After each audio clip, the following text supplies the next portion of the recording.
بسم اللہ الرحمن الرحیم۔ کراچی کی سینٹرل جیل میں ایک بہت معصوم اور پیاری سی لڑکی بند تھی جس کا نام رانی تھا۔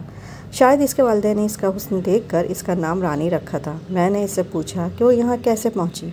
پہلے وہ مجھ سے بات کرنے سے ہچکچا رہی تھی، مگر پھر میرے دوستانہ انداز گفتگو سے اس کی جھجک ختم ہو گئی۔ میرے اصرار پر اس نے بتایا کہ میں جامشورو کے ایک چھوٹے سے گاؤں میں پیدا ہوئی۔ جب میں 8 سال کی تھی تو میرے والدین نے وٹے سٹے میں میرا نکاح چچا زاد اکبر سے کر دیا۔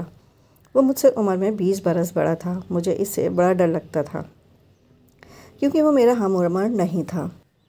میری ذہنی حالت کو سمجھ نہ سکتا تھا۔ ہر کام میں میری نہ کو ہاں میں بدلنے کے لیے اس کے پاس مجھے آنکھیں دکھانے کے سوا چارہ نہ تھا۔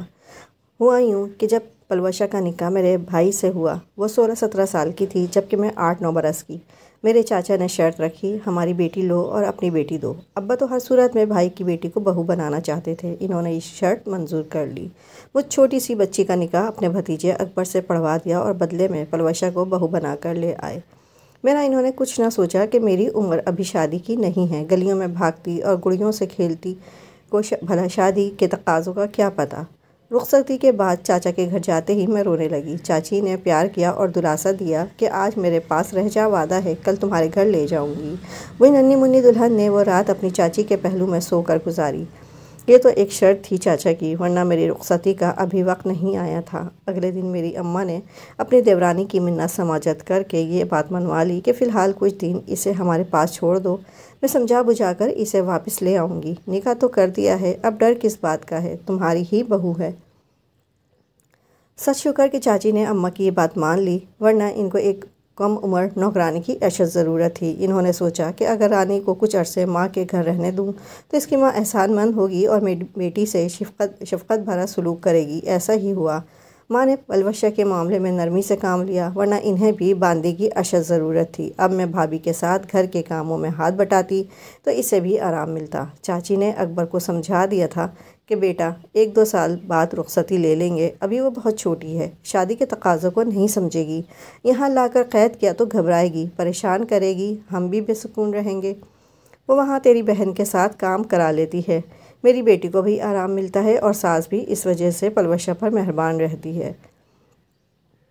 وقت گزرنے کا پتہ بھی نہ چلا اور 2 سال پلک جھپکتے گزر گئے۔ جب میں 12 سال کی ہونے والی تھی، ساس سسر مجھے باقاعدہ رخصت کرا کر لے گئے۔ میرا اب بھی سسرال میں دل گھبراتا تھا، لیکن وہ سب کہتے تھے کہ اب یہ بڑی ہو گئی ہے، آخر تو گھر بسانا ہے۔ میرے سسرال آنے کے بعد اماں نے گھر کا تمام کام پلوشہ پر ڈال دیا، اب وہ اسے میکے بھی نہیں آنے دیتی تھی۔ یہ بات چاچی کو بہت ناگوار گزرتی۔ انہوں نے مجھ پر بھی سختی شروع کر دی۔ پلوشہ اور مجھ پر دونوں طرف سے سختیوں کا دور شروع ہو گیا۔ گویا یہ بدلے کی شادی نہ تھی، عذاب دینے کا مقابلہ تھا۔ میری بھابھی بھی میری ماں کے ظلم سہ رہی تھی۔ منہ اندھیرے اٹھتی، جانوروں کو چارہ ڈالنا، دودھ دھونا، لسی بلونا، آٹا گوندھ کر سارے ٹبر کا ناشتہ تیار کرنا، 2 چھوٹے بچوں کو سنبھالنا اور ایسے ہی ڈھیر سارے کام صبح سے رات تک وہ مشین کی طرح جوتی رہتی، لیکن کام ختم نہ ہوتے۔ اس پر شوہر کی جھڑکیاں اور ساس کے طعنے الگ۔ جب میری ساس کو اماں کے سخت رویوں کی اطلاع ملتی، وہ مجھ پر بھی سختی کرتیں اور توقع کرتیں کہ گھر کا تمام کام میں اکیلے کروں۔ 12 برس کی لڑکی بچی ہی ہوتی ہے، مگر ان کی نظروں میں اب میں بچی نہ تھی۔ اماں کا گھر قریب ہی تھا، مگر ساس جانے نہ دیتی، کیونکہ پلوشہ کو بھی بغیر اجازت میکے آنے کی اجازت نہیں تھی۔ جب میں وہاں تھی بھابھی خوش تھی، لیکن اب میں نہیں جانتی تھی پلوشہ میرے بھائی کے ساتھ خوش رہتی ہے یا نہیں۔ لیکن میرا یہ حال تھا کہ جیسے خوشی مجھ سے چھن گئی تھی۔ بھلا 11-12 برس کی لڑکی اپنا گھر چھوڑ کر کسی اور گھر میں کیوں کر خوش رہ سکتی ہے؟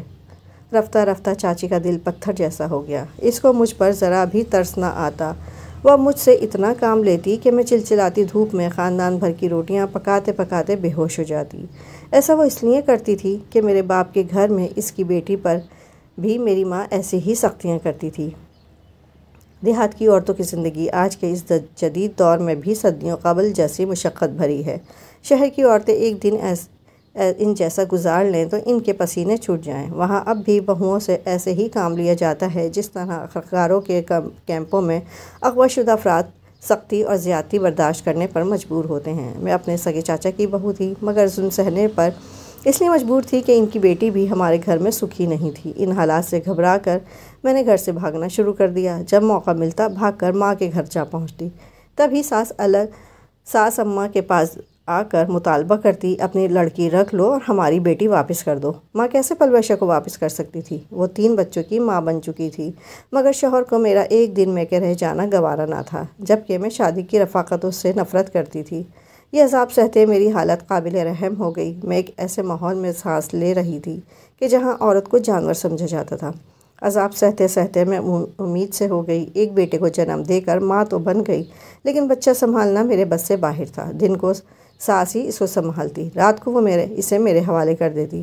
بچہ رات بھر میں کئی بار اٹھتا، بھوک سے روتا رہتا اور مجھ پر نیند کا غلبہ طاری ہو جاتا۔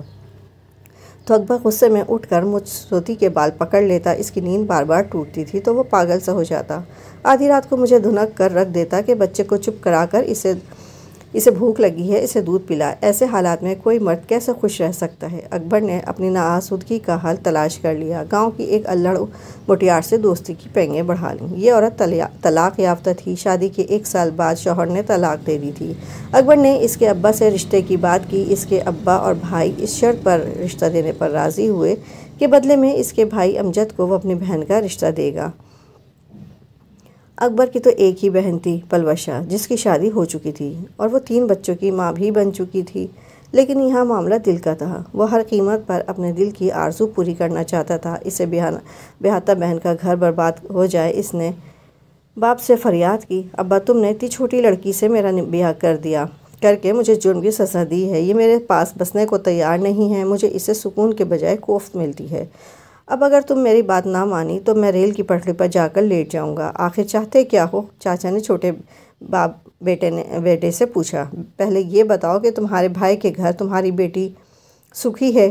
کیا وہ لوگ تمہاری لڑکی سے کوئی رعایت کرتے ہیں؟ تم نے بیٹی اسی وجہ سے بھائی کے گھر دی تھی کہ اپنے ہیں اور ہماری بیٹی کا خیال کریں گے، تو کتنا خیال کیا ہے؟ اس کی زندگی برباد کر کے رکھ دی ہے۔ اور مجھے کیا ملا تمہاری بے وقوف بھتیجی سے شادی کر کے، جو ہر روز بچہ چھوڑ کر ماں کے گھر بھاگ جاتی ہے اور ابھی تک گڑیوں سے کھیلنے کے ارمان کرتی ہے۔ تم آخر کیا چاہتے ہو پتر، بتاؤ، چاچا نے بیٹے سے پوچھا۔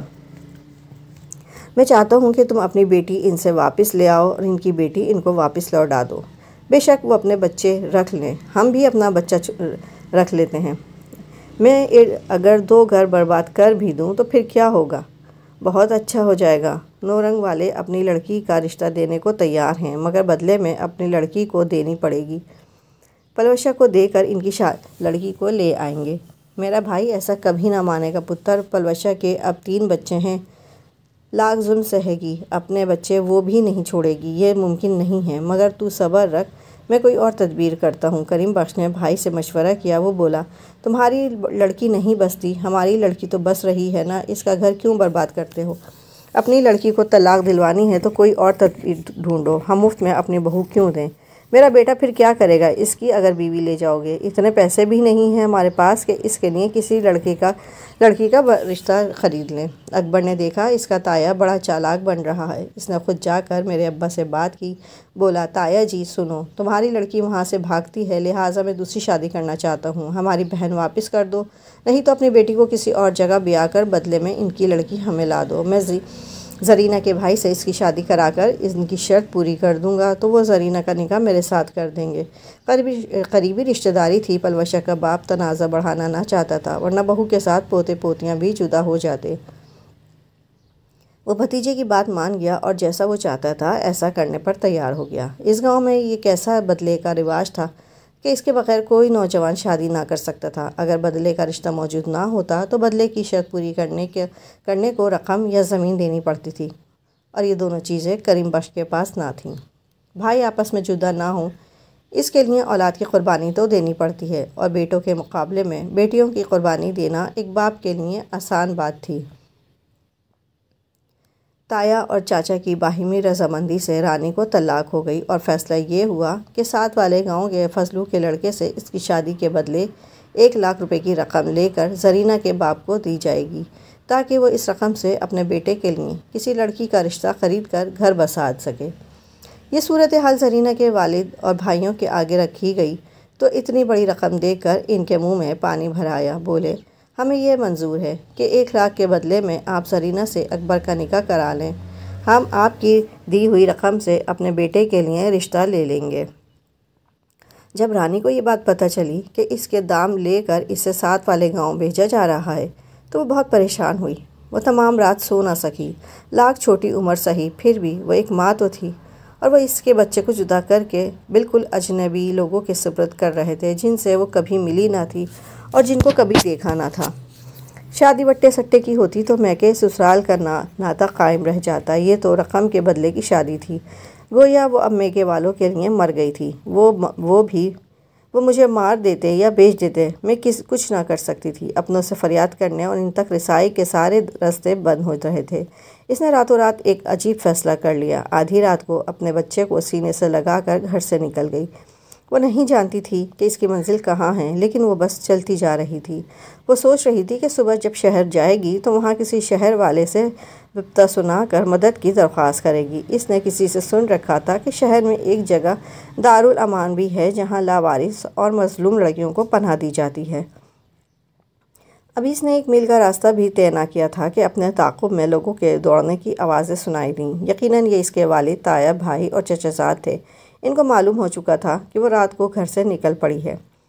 اس نے بھاگنے میں پورا زور لگا دیا، مگر ایک کمزور لڑکی کب تک بھاگ سکتی تھی؟ وہ ایک ایسی دہشت زدہ ہرنی تھی کہ جس کے پاؤں زخمی تھے اور طاقت جواب دے چکی تھی۔ ایک جگہ پتھر سے پاؤں ٹکرایا اور وہ لڑکھڑا کر گر پڑی اور بچہ اس کے ہاتھ سے چھوٹ کر زمین پر گر گیا۔ بڑی مشکل سے اٹھی تھی کہ قریب سے کتوں کا ایک غول اس پر جھپٹا۔ وہ حواس باختہ ہو کر بھاگی اور بچے کو نہ اٹھا سکی کہ خونخوار کتے اس کے نزدیک آ چکے تھے۔ انہوں نے بچے کی بو سونگھ لی تھی۔ وہ اس کا تعاقب چھوڑ کر اس پر جھپٹنے لگے۔ اس کے دل کی کیا حالت ہوئی، وہ خود کو بچاتی یا بچے کو؟ وہ ان کتوں کو کیسے بھگاتی؟ اس کے پاس تو کوئی لاٹھی بھی نہ تھی۔ تعاقب میں آنے والوں کے قدموں کی آوازیں بہت نزدیک آ چکی تھیں۔ وہ کتوں کو لاٹھیوں سے مارنے لگے اور اسے وہاں سے نکل بھاگنے کا موقع مل گیا۔ چادر گری دیکھ کر وہ سمجھے کہ وہ گر پڑی ہے اور کتے اسے بھنبوڑ رہے ہیں، لیکن وہ اس کے لخت جگر کو بھنبوڑ رہے تھے۔ اسے کچھ خبر نہ ہوئی کہ وہاں کیا ہوا۔ کتوں کو انہوں نے بھگا دیا اور وہ سرپٹ بھاگتی پکی سڑک تک پہنچ گئی، جہاں ایک پرانی ویگن نہ جانے کب سے کھڑی تھی۔ وہ وین کے ڈھانچے میں چھپ کر بیٹھ گئی۔ وہ سمجھ رہی تھی کہ ان لوگوں نے کتوں کو بھگا کر اس کے بیٹے کو اٹھا لیا ہوگا۔ وہ اس کی سلامتی کی دعا کر رہی تھی۔ صبح تک بس یہی دعا کرتی رہی، لیکن دعا پوری طرح قبول نہ ہوئی۔ انہوں نے بچے کو اٹھا لیا، مگر وہ صحیح سلامت نہ رہا تھا۔ کتوں نے اس کو بھنبوڑ دیا تھا، وہ بچ نہ سکا۔ صبح ایک ٹریفک پولیس کا ٹرک ادھر سے گزرا۔ انہوں نے برباد وین کے ڈھانچے کے پاس اپنا ٹرک روک دیا۔ شاید ان لوگوں نے اسے دیکھ لیا تھا۔ پولیس والے پہلے اسے تھانے لائے، پھر مجسٹریٹ کے پاس بیان ہوا۔ اس کے والد، بھائی، تایا اور اکبر بھی تھانے آ چکے تھے۔ اکبر نے درخواست دی تھی کہ میری بیوی آدھی رات کو میرا بچہ لے کر گھر سے نہ جانے کس کی خاطر بھاگی تھی۔ بچے کو خاردار ویرانے میں پھینک دیا اور کتوں نے معصوم کو بھنبوڑ کر اس کی جان لے لی۔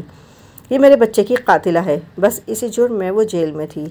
اس نے اپنی کہانی سنا کر کہا، باجی آپ یہ بتائیے، کیا کوئی ماں اپنے بچے کی قاتلہ ہو سکتی ہے؟ میں گھر سے نکلی ہی اس لیے تھی کہ اپنے بچے سے جدا نہیں ہونا چاہتی تھی۔ مجھے اس کی جدائی گوارا نہ تھی۔ میں رانی کی زبانی اس کی داستان غم سن کر بہت افسردہ تھی۔ بعد میں کیا ہوا مجھے نہیں معلوم۔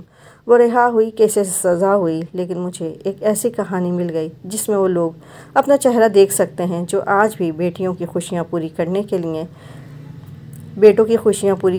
لیے بیٹیوں کی قربانی دیتے ہیں، جو آج بھی بدلے کی رسم کو رواج دیتے ہوئے عورت کو ایک بکنے والی شے سمجھتے ہیں۔ کاش ہمارے دیہاتوں میں علم کی روشنی پھیل جائے تاکہ جہالت کے اندھیرے ختم ہوں۔